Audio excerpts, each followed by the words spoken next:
Ito ang Istorya Pinas.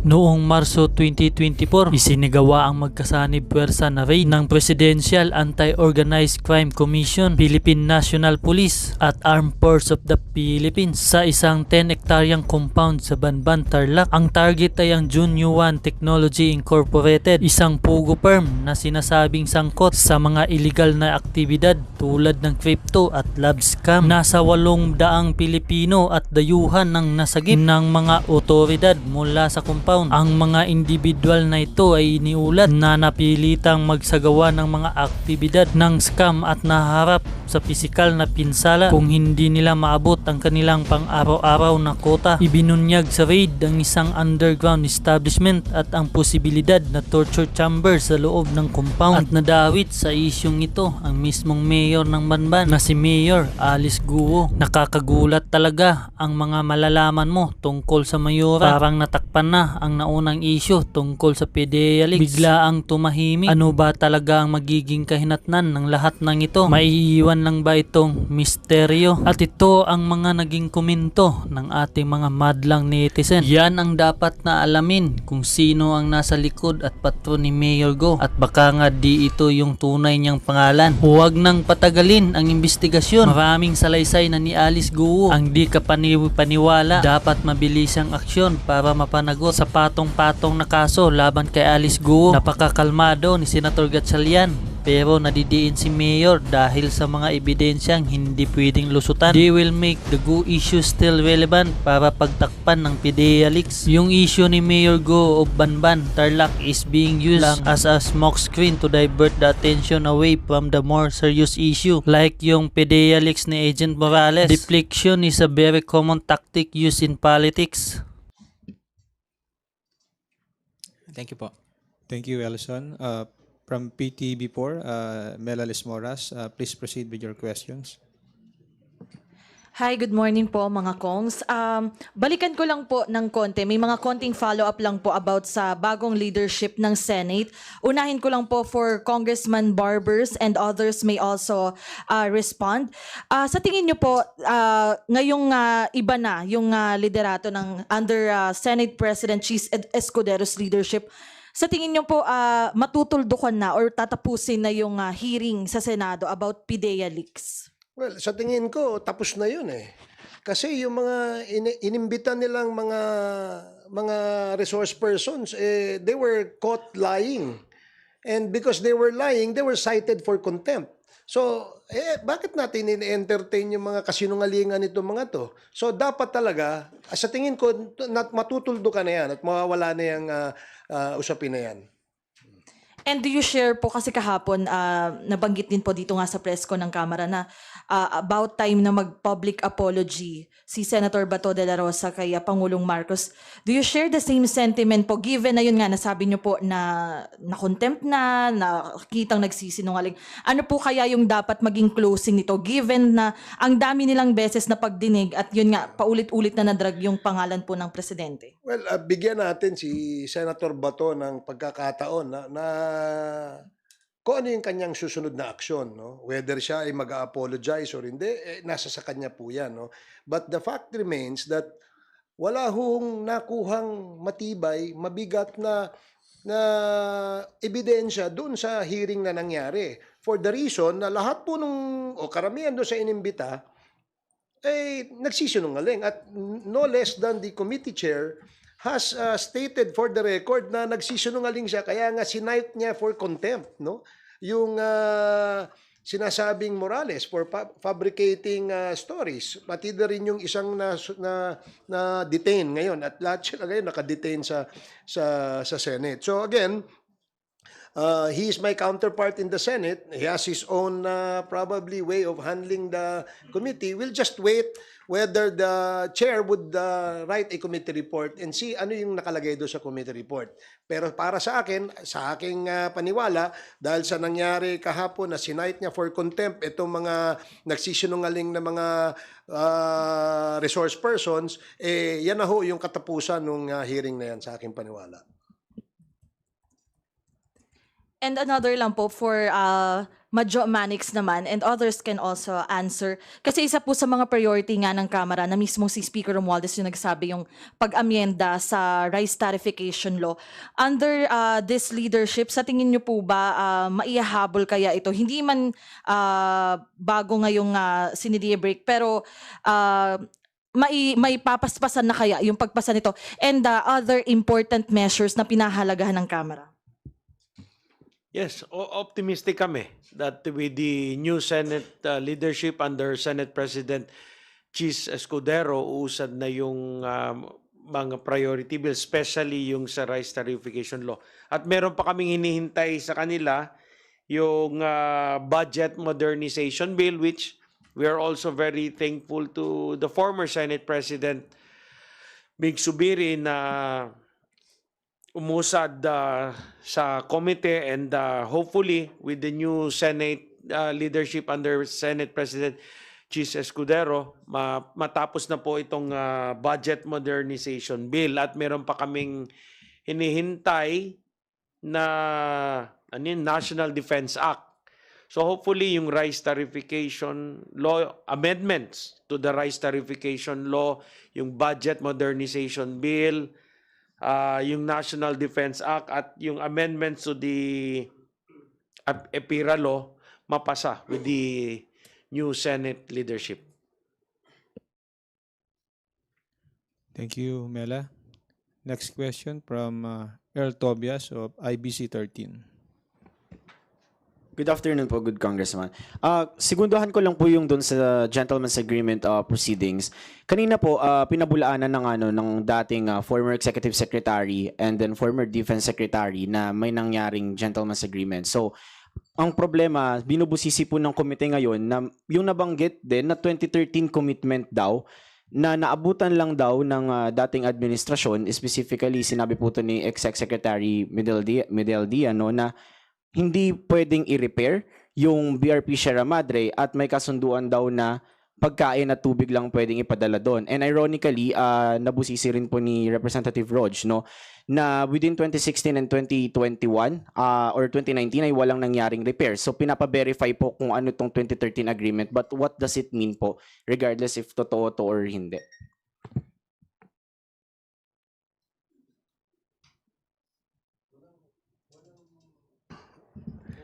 Well, hindi, kasi kung hindi na-repair yan for the last 6 years, there probably is an agreement, no, or was an agreement. So, bakit naman hindi? Taon-taon po nating nire-repair, nire-resupplyan natin yung mga taong bantay natin dyan. So, yun nga. And in fact, that's the reason why merong tayong ginagawang inquiry tungkol dyan sa usapin na yan.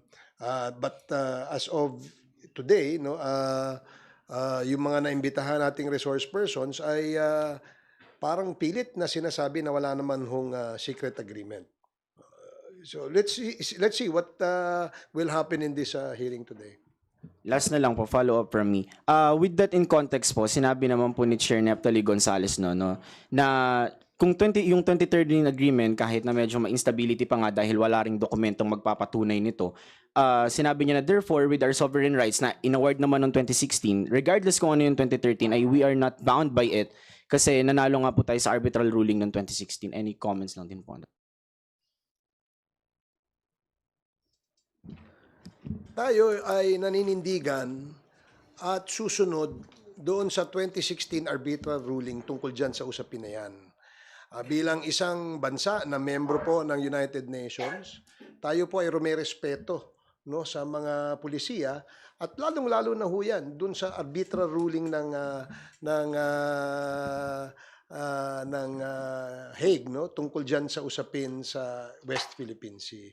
And because of this, we claim and we insist that we have sovereign rights over these areas. At tama lang ho yung direksyon natin ngayon na talagang pinaninindigan natin dahil atin po yan. Una ka lang, sir. Amadjo, we still have 3 more questions. I think if you have another schedule for this afternoon, you may excuse yourself, sir.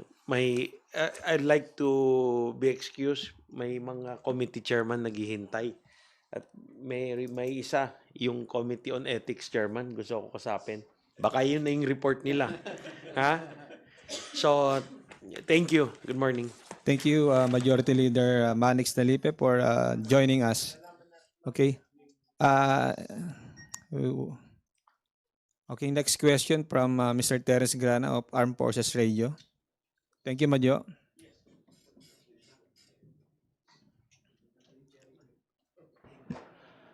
Good afternoon, mga kongs. Yes, the National Security Council has announced that it is collecting evidence to file new cases against China over Beijing's illegal actions in the West Philippine Sea. Do you support this move? Yes, sir, of course. Any evidence that will help our case against a bullying country, makatutulong po sa ating paglalaban sa ating soberenya. And talagang nakakatuwa yung ginawang move ng ating Pangulo, katulad ng binanggit ko kanina, yung presence natin sa West Philippine Sea is a strong message that sends to China and to the entire world that we will not cower to bullying. So, ako, tuwan-tuwa lang ako kay Presidente at lahat ng moves ng mga iba-ibang ahensya ng ating pamahalaan is synchronizing all its efforts para malabanan natin ang bullying galing sa ibang bansa. Thank you.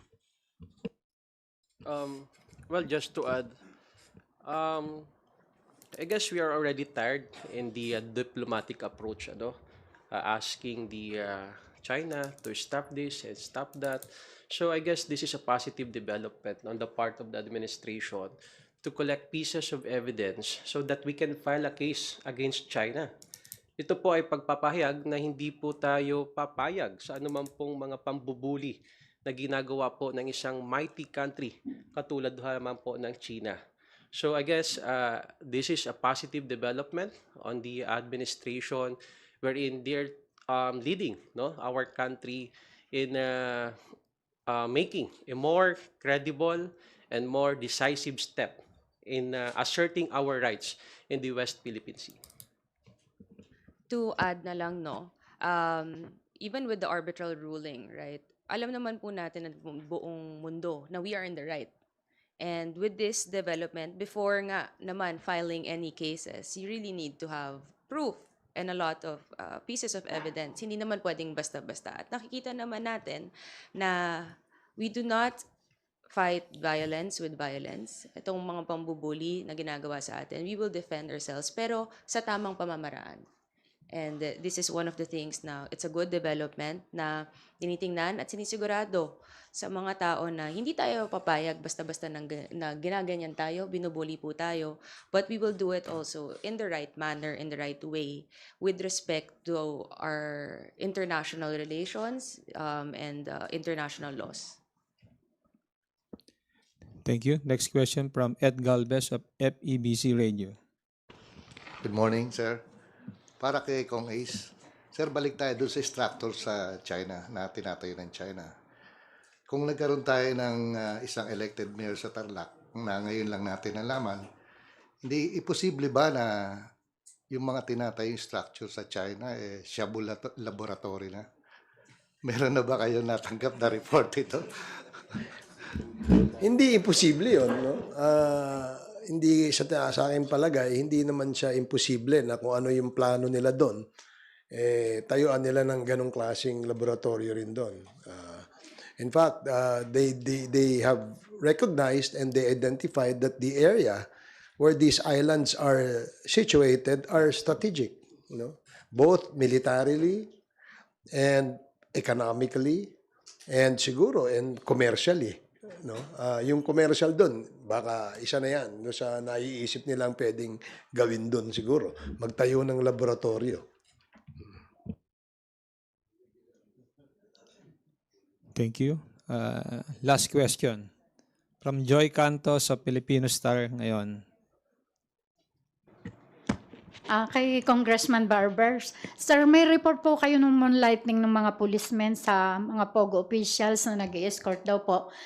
Yung mga POGO officials po and members, involved po sila sa kidnapping po, ransom, murder, sex trafficking, and other crimes. So meaning may possible knowledge sila and involvement.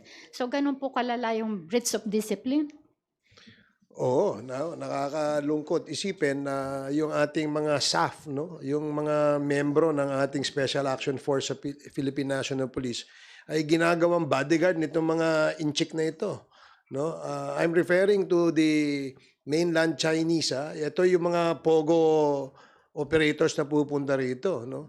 Isang malaking kasalanan para sa liderato ng Special Action Force na protektahan mo yung mga kalaban ng bayan, no?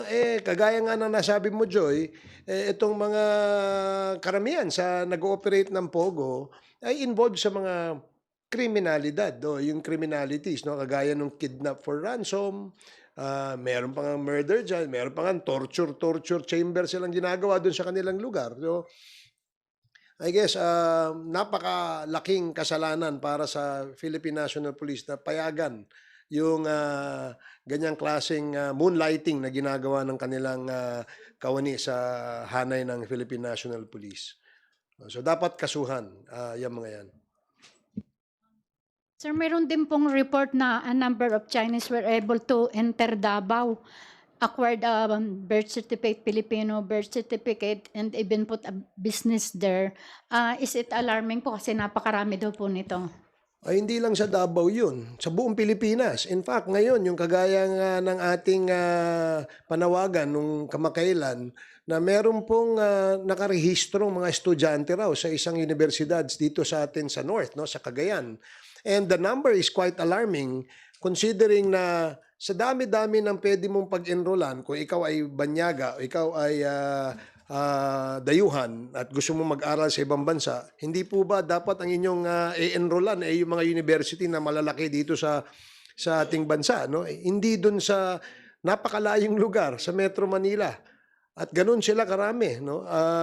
That issue will be taken up in the Committee on Justice when we resume with the hearings on the influx of Chinese dito sa atin. Tama kayo, karamihan ng pumasok dito ay tourist at para ma-extend po yung kanilang visa, pagka ito'y nag-expire, meron mo silang kausap na taga-tiwaling kawani ng Bureau of Immigration at ini-extend yung kanilang visa into a student visa. Kaya ganun ho karami, no? Base sa datos na nakuha namin, 16,000 ang naka-enroll na Chinese sa universidad dito lang sa Luzon.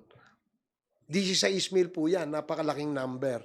At masteral courses po yung kinukuha. At karamihan mo sa kanila ay hindi naman marunong mag-isalita ng Ingles. So talagang nakakapagtaka. Nakakakuha ho sila ng fake documents to prove that they are Filipino citizens, gaya ng birth certificate. At ang malungkot, nakakakuha ho sila ng Filipino passport, nakakakuha sila ng driver's license, nakakakuha ho din sila ng gun license. So yun ang malungkot. Kapag ito'y nakahawak ng mga armas, magtaka na tayo.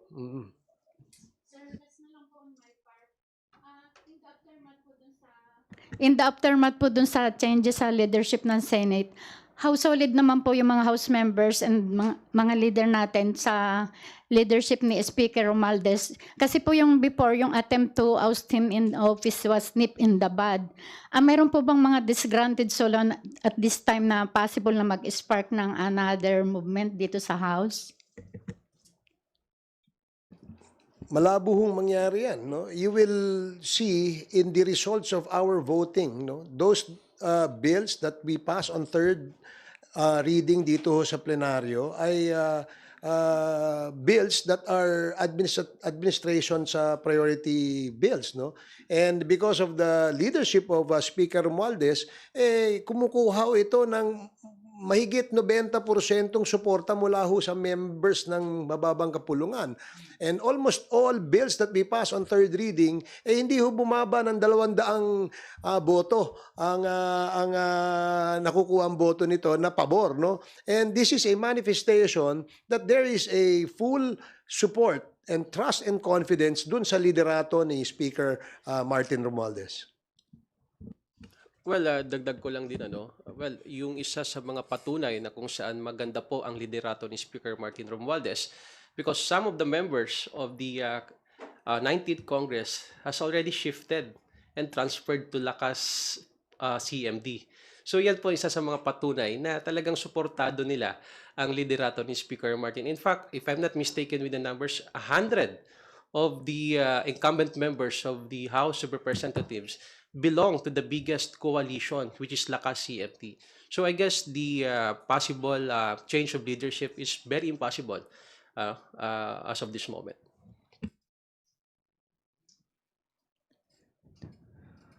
Thank you, Joy. We invite our honorable guests to share their closing remarks. If you have any, sir. Ito mga katabi ko, parang mga anak ko na ito eh.